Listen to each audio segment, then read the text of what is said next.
Today I'm going to talk about patellar tendinopathy and the benefits of a conservative treatment over a surgical approach, but before I do that, I'd like to tell you guys a short story. When I was a sophomore in high school, my brother Jude was on his 11th year of baseball as an 8th grader. He was diagnosed with a second-degree UCL sprain. The doctor said that it was a partial tear and he could still play in the outfield, but if he continued without a conservative treatment plan, his elbow would only get worse. Jude did as the doctor said, and he played out his 8th grade year and a half of his freshman year with no complaints because he was still able to play the sport he loved while getting treatment. Freshman season came around and Jude was pitching again. Halfway through the season, his symptoms began again, so Jude went back to the doctor. He had now torn his UCL more than the first time, and the doctor recommended surgery if Jude ever wanted to pitch again. Jude had Tommy John surgery at the end of his freshman year and wasn't able to pitch again until the end of his junior year. Jude experienced every stage of grief at this time around because he had to stop playing baseball for a year completely, and he couldn't pitch for another 4 months after that. Watching this wasn't easy because at some points he wasn't acting like himself. With both treatments, non-operative and operative, he did show a positive progression to healing, but it was obvious that he was happier playing with more confidence after the conservative treatment over the surgery. To take a turn from baseball and ligament injuries, athletes playing volleyball and basketball at the elite level are the largest populations of athletes affected by patellar tendinopathy. Patellar tendinopathy, also known as jumper's knee, is an overuse condition that is typically presented with anterior knee pain.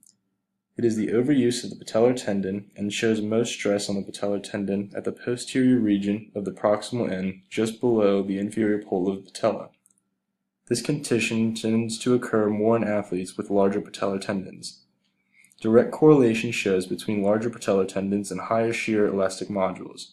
In most cases, this condition can be treated non-operatively, but if this fails, then surgery should be the next option. The reason why basketball and volleyball players are most affected athletes by this condition is because they are subjected to so much overuse of the quadriceps for jumping and squatting. These movements on the court require a lot of power and speed, which places high stress on the patellar tendon. Oystein and Leon did a study that compared elite male athletes to different sports to each other and measured the prevalence of patellar tendinopathy. During the study, 40 to 50% of competing male volleyball players were diagnosed with patellar tendinopathy, as well as 30 to 40% of competing male basketball players. With such a high prevalence among these athletes, many treatments have been developed.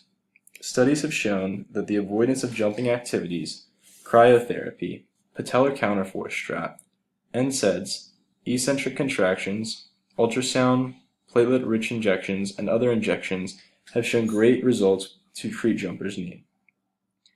These are all non-operative methods used to treat this condition, but in some cases these methods don't always work. When this method fails, operative treatment is used to return athletes back to play.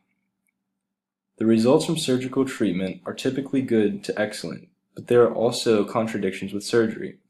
Operations tend to be expensive. They take athletes out of play, often lower self-confidence in their abilities to perform without re-injuring themselves, risk infection, and tend to put athletes through stages of grief because they realize that they won't be able to play the sport that they love for a set amount of time. With the non-operative approach being tried before the surgical approach, athletes feel like they have tried all of their options before they have to get surgery and take a break to get better. Some surgeries that athletes can get to treat patellar tendinopathy include debridement of the affected tissue and arthroscopic resection of part of the distal pole of the patella. These surgeries require going under the patella to reach the posterior region of the tendon. Majority of athletes have the option to try conservative treatment before the surgical route. Rest is always one of the best options for recovery, along with treatment, but when rest isn't an option, ice along with exercises, ultrasound, and possibly injections show great results. The exercises that show the best results for patellar tendinopathy are eccentric exercises, which are exercises that lengthen the muscle. Along with these exercises, platelet-rich injections and ultrasound can be used during the initial phases of treatment to show good results as well. Platelet-rich injections are a concentrate of platelets and growth factors produced by centrifugation and can accelerate the healing process but lose their benefits over time compared to using just ultrasound and eccentric exercises. They have been used to treat ligament injuries, muscle injuries, tendinopathies, and osteoarthritis.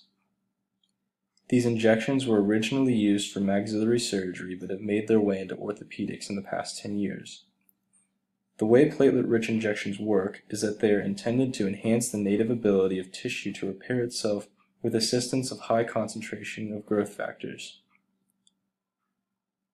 Overall, the benefits of non-operative treatment outweigh the setbacks of surgical options. Using a non-operative route avoids the 5 stages of grief, limits treatment costs, and allows athletes to compete while going through with the treatment plan.